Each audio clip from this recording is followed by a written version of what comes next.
I'm just going to jump right into a video clip of them. I think just seeing them reacting to it and then kind of going from there with the spending that is proposed and the potential of the Patriot missile system being given to the Ukrainians, that will be something that we can look at here second as well. But let us listen to this.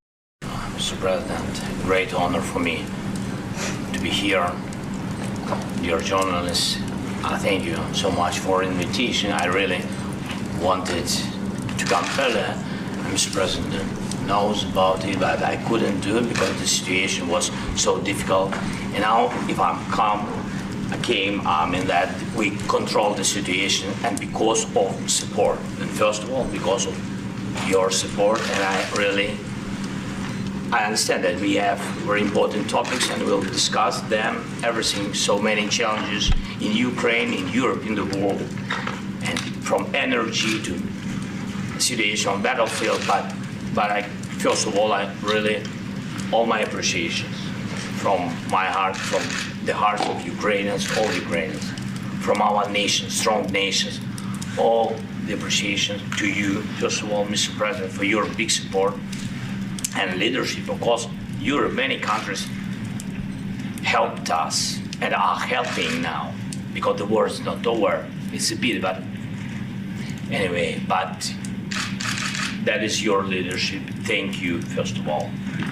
Thank you so much, Mr. President. Of course, thanks bipartisan support, thanks Congress, and thanks from our just ordinary people to your ordinary people, Americans.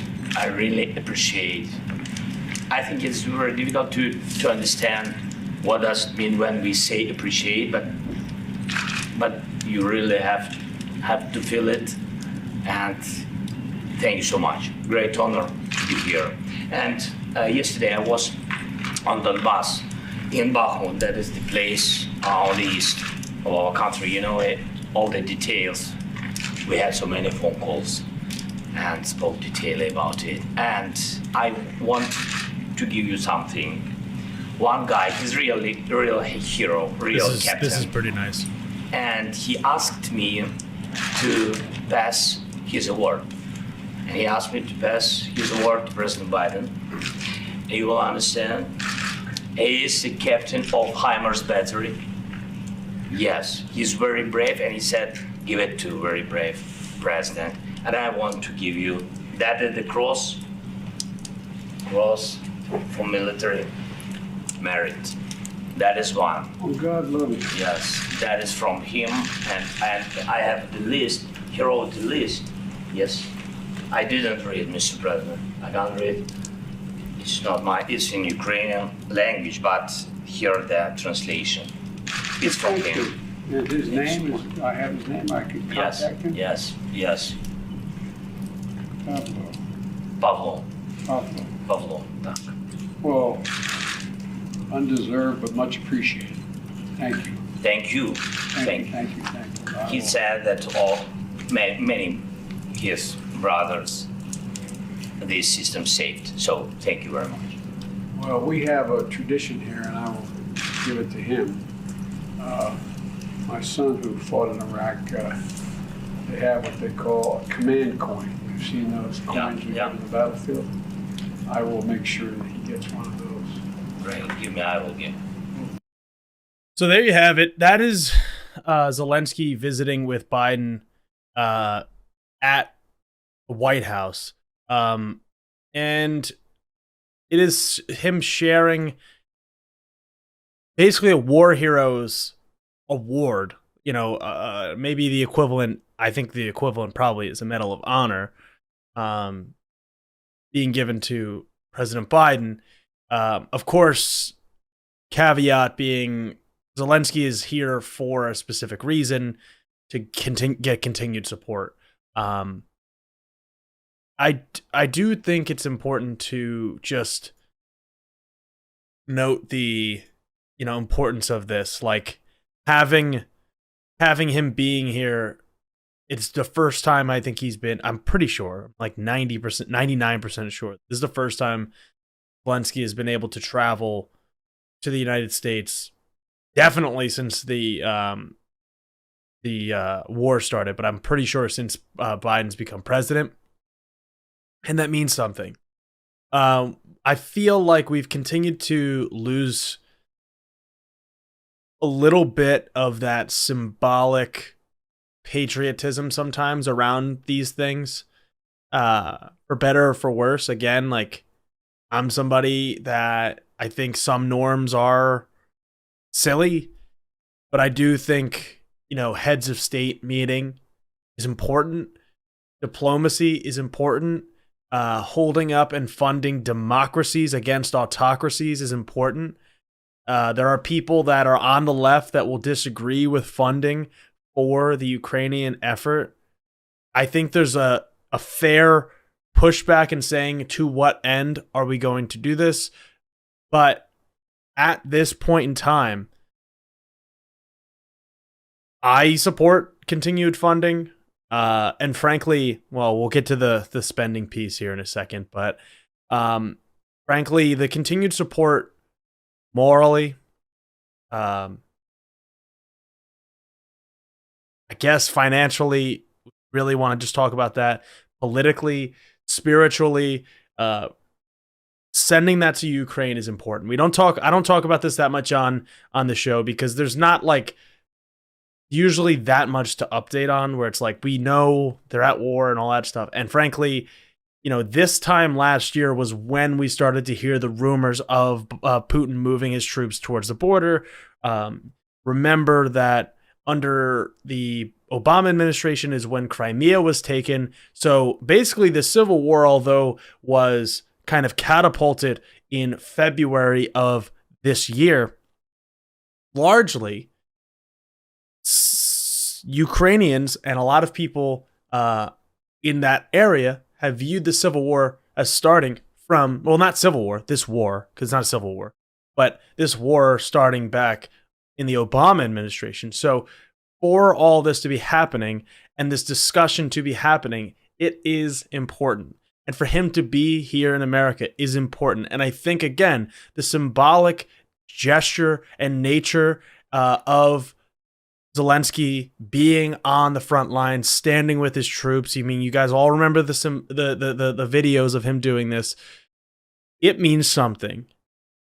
What it means, how far it goes, I don't know, but it does mean something. And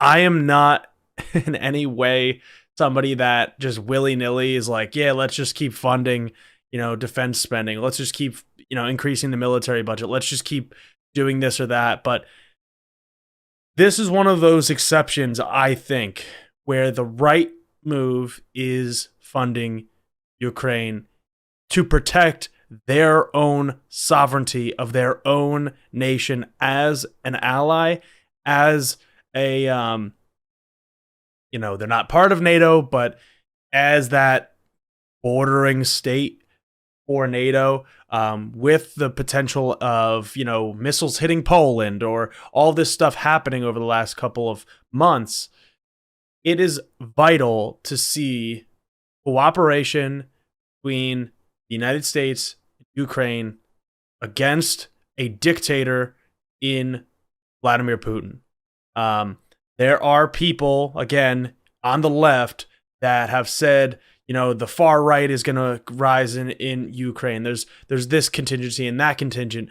And it's like, sure, but we don't know what will happen. We don't have the foresight to say that. And in every sense of the matter, right now, Ukraine is a democracy.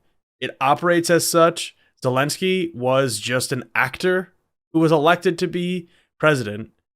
And it is of the utmost responsibility, I believe, of the American government to make sure that we are fighting with and for Ukraine. That's my opinion. You can feel free, of course, to disagree with that. But with that being said, we have the spending piece, and this is just this tweet is from some random MAGA person, but here we have Rand Paul mocking the $1.7 trillion spending bill, which includes, of course, I believe, I don't know the exact number off the top of my head, to be honest with you, but like $50 billion for defense spending, sending these Patriot missile systems, I believe they're called, which are anti-air missiles to Ukraine for their self-defense in an attempt to limit the impact of the Russian military. But this is a picture of Rand Paul, and there's plenty of Republicans that will do something like this, where they're trying to mock and show how crazy it is that we have this spending bill, which, of course, under Republicans passes, and under Democrats it passes because we need to fund the government and we need to keep doing our spending. We need to budget and we need to spend money every single year to keep the lights on, both metaphorically and literally.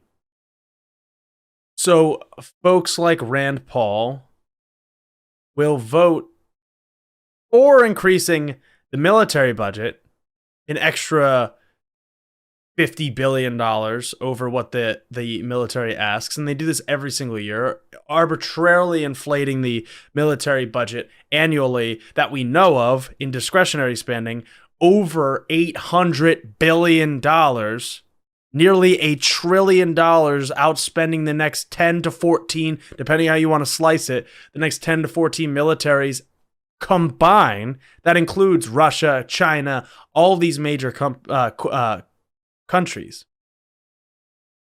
So, what I find interesting is I had heard a take from a right-winger about the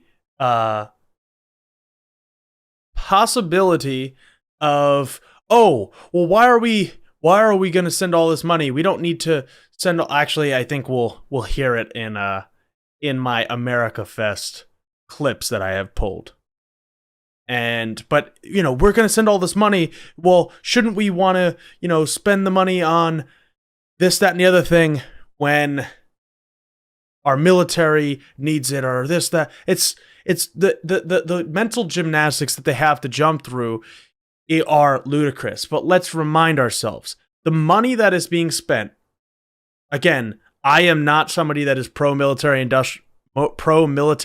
industrial complex, but if you are a Republican that is against spending on some of this, on this level, just for the sake of spending, right? Just saying I'm against spending, period. Not for anything specific. Again, pointing out that he's pointing out the ludicrousness of this giant omnibus. Yeah, it is crazy that we have to do it this way. Maybe we should reform the system that exists now so we don't have to pass these giant omnibus, but that's not what they're proposing. They just don't want money spent on the American people. That is always what they are pushing for. Rand Paul, remember, wants to cut Social Security. So, cry me a river. But if we are sending arms to Ukraine, utilizing and spending our taxpayer money on weapons that are manufactured in the United States, that employ the engineers, the factory workers, and everyone in between in America, there's some level of we are actually making an economic benefit from doing this too. Which, again, you could argue that for the entire military budget. I would not do that. I do not support that, and I think the military budget needs to be cut. But if you are upset just because of Ukraine spending, and again, these folks are not going to come out and say, well, we could be spending this on alleviating the homelessness issue. We could use this to alleviate food insecurity. We could use this to alleviate healthcare being lost, or the fact that we don't have universal healthcare, because these people don't care about that. They want to LARP and act like they care about the American people when they don't give a damn. So, This kind of nonsense is, just a waste of time, a waste of breath, and these folks want to act like they don't want to support Ukraine for some principled ideological reason, and yet it's just because they want to give tax breaks to their big, wealthy donor friends. That's all it is.